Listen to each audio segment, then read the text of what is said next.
കഴിഞ്ഞ നാളുകളിലൊക്കെ ഈ ഭവനുമായിട്ട് വളരെ നല്ലൊരു ബന്ധം ഞങ്ങൾക്ക് ഉണ്ടായിട്ടുണ്ട്. വിശേഷാൽ ഞങ്ങളുടെ മകളുമായിട്ട് വളരെ നല്ലൊരു രീതിയിൽ ഇത്രയും പ്രയാസകരമായ അവസ്ഥയിലേക്ക് ഇരിക്കുമ്പോൾ തന്നെ വളരെ നല്ല രീതിയിൽ ആ രീതിയിലൊക്കെ ചോദിച്ചറിയുകയും കാര്യങ്ങളൊക്കെ എങ്ങനെയാണ് പോകുന്നത് ആ കാര്യങ്ങളൊക്കെ ചെയ്യുന്നുണ്ട്. എൻ്റെ ജീവിതത്തിൽ വളരെ പ്രയാസകരമായ ഒരു കാലഘട്ടം ഉണ്ടായിട്ടുണ്ട്.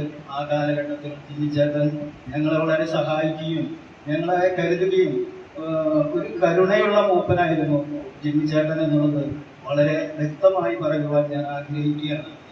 അതുപോലെയാണ് തൻ്റെ പ്രവർത്തികൾ നമ്മുടെ ഭവനത്തിലേക്ക് കടന്നു വരികയും അതുപോലെ നമ്മൾ ആശ്വസിപ്പിക്കുകയും നിങ്ങൾക്ക് എന്താണ് വേണ്ടത്, നിങ്ങൾക്ക് എന്താണ് ഞങ്ങൾ ചെയ്തു തരേണ്ടത് ആ രീതിയിൽ പറഞ്ഞ് ഞങ്ങൾ പ്രോത്സാഹിപ്പിക്കുകയും ചെയ്തു എന്നുള്ളത് ഓർക്കണം. അതുകൊണ്ട് നമ്മുടെ സമയത്ത് ചെറിയ പ്രശ്നം ഉണ്ടായപ്പോൾ ഒരാൾ ഇങ്ങനെ ചോദിച്ചു, ഇവിടെ നിങ്ങൾക്ക് ഈ മൂപ്പൻ എന്താണ് നിങ്ങൾക്ക് ചെയ്തു തന്നത്, എന്താണ് നിങ്ങൾക്ക് ചെയ്തത് ആ ഒരു പ്രശ്നം ഉണ്ടായപ്പോൾ അപ്പോൾ ഞാൻ വിചാരിച്ചു എനിക്ക് പറയാലോ, ഇങ്ങനെയുള്ള പ്രശ്നങ്ങളല്ല ശരിയായ രീതിയിൽ ഞങ്ങൾക്ക് സഹായിച്ചിട്ടുള്ള ഒരു വ്യക്തിയാണ് എന്ന് പറയുന്നത് വിചാരിച്ചു. പക്ഷെ ഞാൻ വിചാരിച്ചു ഈ സഭയിലൊക്കെ ഇങ്ങനെ വന്നിട്ട് ഒരു പ്രശ്നം ഉണ്ടാക്കുന്നോ അല്ലെങ്കിൽ സഭാപോലെ ആ രീതിയിൽ അത് ഉപയോഗിക്കാൻ പാടില്ല എന്നുള്ളൊരു ചിന്ത എൻ്റെ മനസ്സിൽ വന്നുകൊണ്ടാണ് ഞാൻ അന്ന് മിണ്ടാണ്ടി നിന്നത്. പക്ഷെ എപ്പോഴും എൻ്റെ മനസ്സിൽ ഓർമ്മ ഈ കാര്യമൊന്ന് ഇവിടെ പറയണം, അത് ഇങ്ങനെയുള്ളൊരു അവസരത്തിൽ തന്നെ പറയണം എന്നുള്ളൊരു നിർബന്ധ ബുദ്ധി എന്നിലുണ്ടായിരുന്നു. അതുകൊണ്ടാണ് ഞാൻ പറഞ്ഞത്.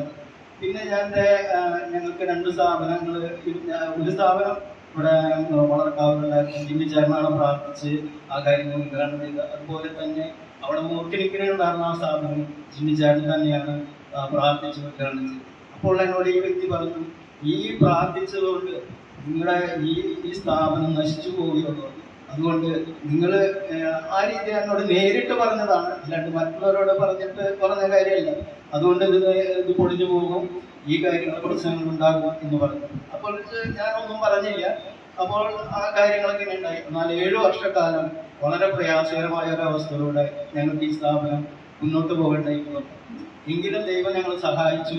നല്ലൊരു റബ്ബർ ടെക്നോളജീസ് വന്നു, നല്ലൊരു ഫോർമുലേഷൻ വന്നു. ഇന്ന് ഇന്ത്യയിലെ തന്നെ നല്ലൊരു സ്ഥാപനമായിട്ട് വളരെ ശക്തമായ ഒരു ബ്രാൻഡ് ആ രീതിയിൽ ഇന്ന് ഞങ്ങൾക്ക് ചെറിയൊരു സ്ഥാപനമാണ്, പക്ഷെ അത് ഇന്ന് വളരെ ശക്തമായ രീതിയിൽ മുന്നോട്ട് പോകാൻ ദൈവം ഞങ്ങളെ സഹായിക്കുന്നു. അത് ജിമ്മിച്ചേട്ടനോട് ആ രീതിയിലുള്ള ഞങ്ങൾക്കുള്ള പ്രത്യേകമായ കടപ്പാട് ഈ സമയത്ത് ഞങ്ങൾ അറിയിക്കുകയാണ്. പിന്നെ ഞാൻ നോട്ട് ചെയ്ത 2 കാര്യങ്ങളുണ്ട്. എവിടേക്ക് പോയാലും ജിമ്മിച്ചേട്ടനും അറിയാൻ ചോദിച്ചല്ലാതെ വേറൊരു കാര്യത്തിന് പോകുന്നത് ഞാൻ കണ്ടിട്ടില്ല.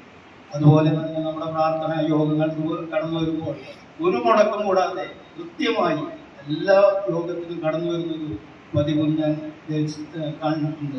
ലേഖനത്തിൽ പറയുന്നു, നിങ്ങളെ നടത്തിയവരെ ഓർത്തുകൊള്ളി, അവരുടെ വിശ്വാസം ഓർത്ത് അവരെ അനുകരിപ്പിക്കുന്നുള്ള ആ വലിയ കാര്യം. എങ്കിലും ജിമ്മിച്ചേട്ടന് ഒരു കണ്ണുനീരിന്റെ താഴ്വരയിൽ കൂടെ കടന്നു പോകേണ്ടി വന്നിട്ടുണ്ട്. 84-ാം സങ്കീർത്തനത്തിൽ നമ്മൾ വായിക്കുന്നു, കണ്ണുനീർ താഴ്വരയിൽ കൂടി കടന്നു.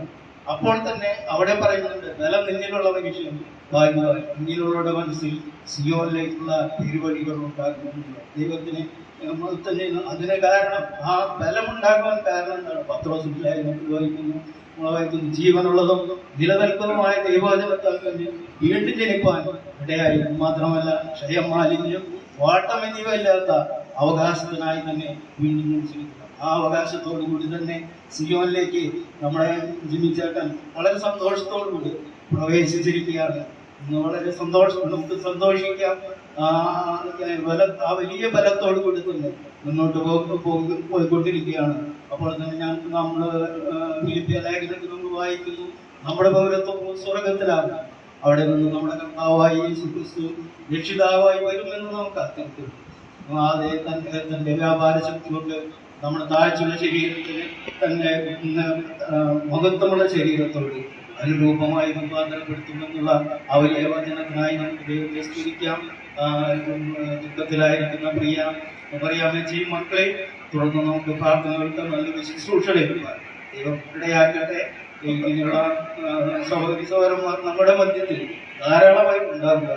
തുടർന്ന് നമുക്ക് പ്രാർത്ഥിക്കാം. ദൈവനാമം മഹത്വപ്പെടുമാറാകട്ടെ.